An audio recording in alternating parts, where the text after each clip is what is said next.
Nessa aula, iremos explorar os objetos sólidos que o Rhinocero já possui como padrão e como nós podemos estar procedendo na edição dos mesmos. O primeiro objeto que eu vou explorar aqui com vocês é o Box. A partir do momento que eu clicar na ferramenta Box com o botão esquerdo do mouse, ele já irá mudar o cursor. Perceba que agora o cursor é uma cruz. Se eu clicar e arrastar, ele vai iniciar o processo de desenho desse box. Se eu clicar novamente com o botão esquerdo, ele vai selecionar um dos lados do box. E agora o que eu posso fazer é selecionar a altura que esse meu box terá. Eu vou excluir e vou novamente repetir o processo. São 3 cliques, se vocês perceberem. Vou selecionar a ferramenta, clico na primeira vez, clico na segunda. Eu delimitei a base. Agora eu posso navegar para outra janela, por exemplo, a janela Front, e delimitar a altura.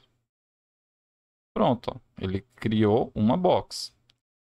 E novamente, todos os desenhos dentro do Rhinoceros, eu posso delimitar os tamanhos já de cara. Então, eu posso iniciar o processo de desenho no meio aqui da minha workarea, apertando no botão 0 e apertando a tecla Enter. Agora, se eu quiser que ele meça 6 milímetros, aperto 6, Enter, e aperto 6 novamente, ou a outra medida que eu quero que ele possua, que pode ser qualquer outra, 3, 2, mas vamos supor que seja 6 por 6 por 6, 6. E se eu quiser que ele meça 6 de altura, eu digito 6 novamente e aperto Enter. E pronto. Ele criou um cubo para mim que mede 6 por 6 por 6.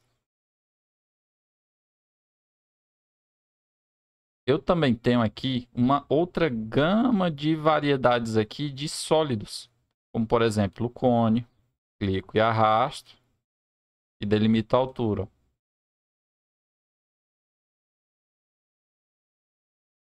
Tenho também o cilindro.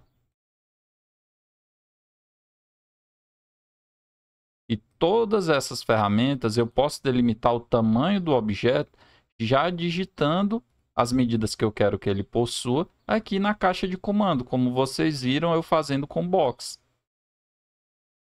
Existe também o tubo.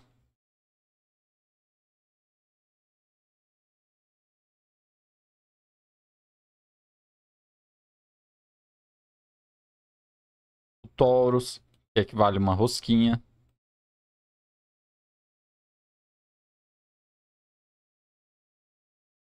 E várias outras.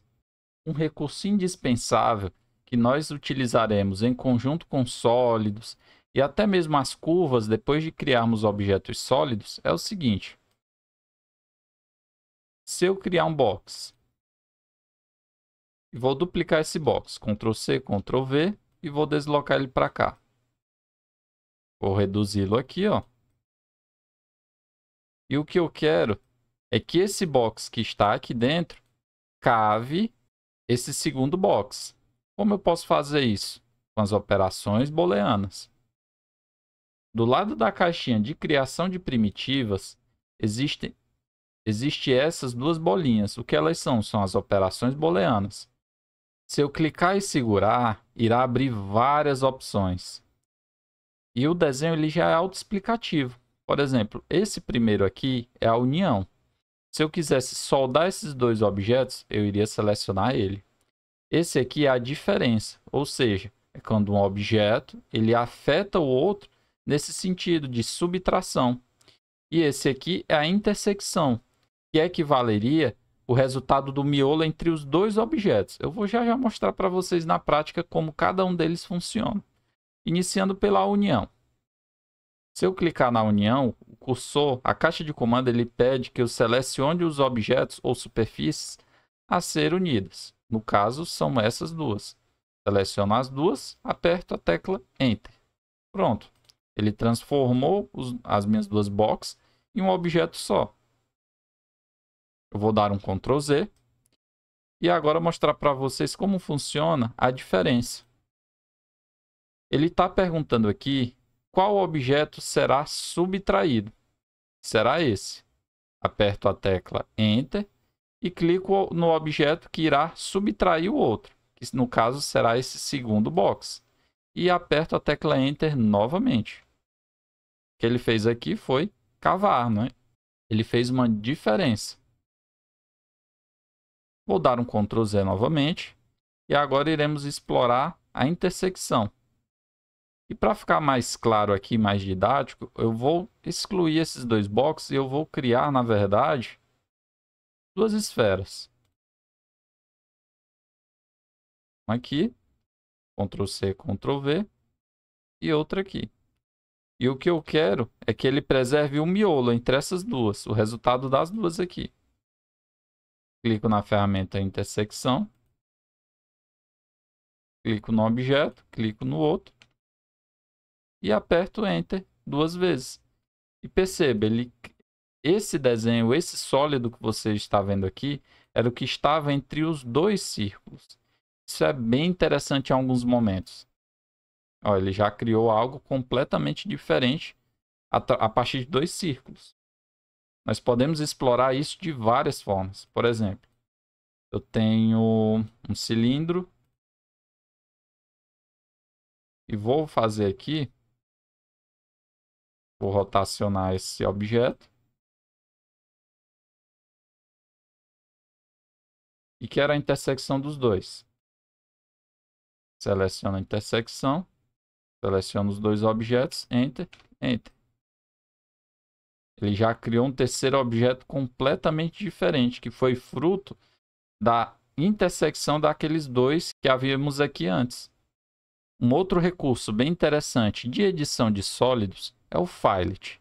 Ele serve para arredondar bordas. Perceba que esse cilindro ele tem uma quina aqui bem viva. E vamos supor que eu queira que ele fique mais arredondado. Através da ferramenta Fillet eu consigo fazer isso. Se eu clicar nessa setinha escura e abrir essa caixa e selecionar a opção Fillet Edges, ele vai me perguntar aqui um valor, Next Radius. Vamos iniciar com 1, para ver como é que vai ficar essa edição. Eu vou clicar na borda que eu quero arredondar e vou clicar na tecla Enter. O que ele está fazendo aqui é uma simulação de como irá ficar esse arredondamento. Se eu clicar e arrastar, eu posso reduzir ou diminuir. Posso inclusive ver de outras perspectivas para ver como está ficando essa edição. Chega um momento que ele pode ocorrer um erro. Ó. A partir do momento que ele fica vermelho, o processo ele não vai ser executado, porque eu ultrapassei o limite da ferramenta. Vamos supor que eu queira aqui mais ou menos essa quantidade. Pronto. Aí eu posso apertar Enter novamente e ele vai fazer o arredondamento dessa borda. Isso é muito interessante em alguns momentos. A partir desse ponto, nós já vimos as principais ferramentas de edição e criação de curvas e sólidos do Rhinoceros. Na próxima aula, iremos explorar projetos reais. Vejo vocês na próxima aula.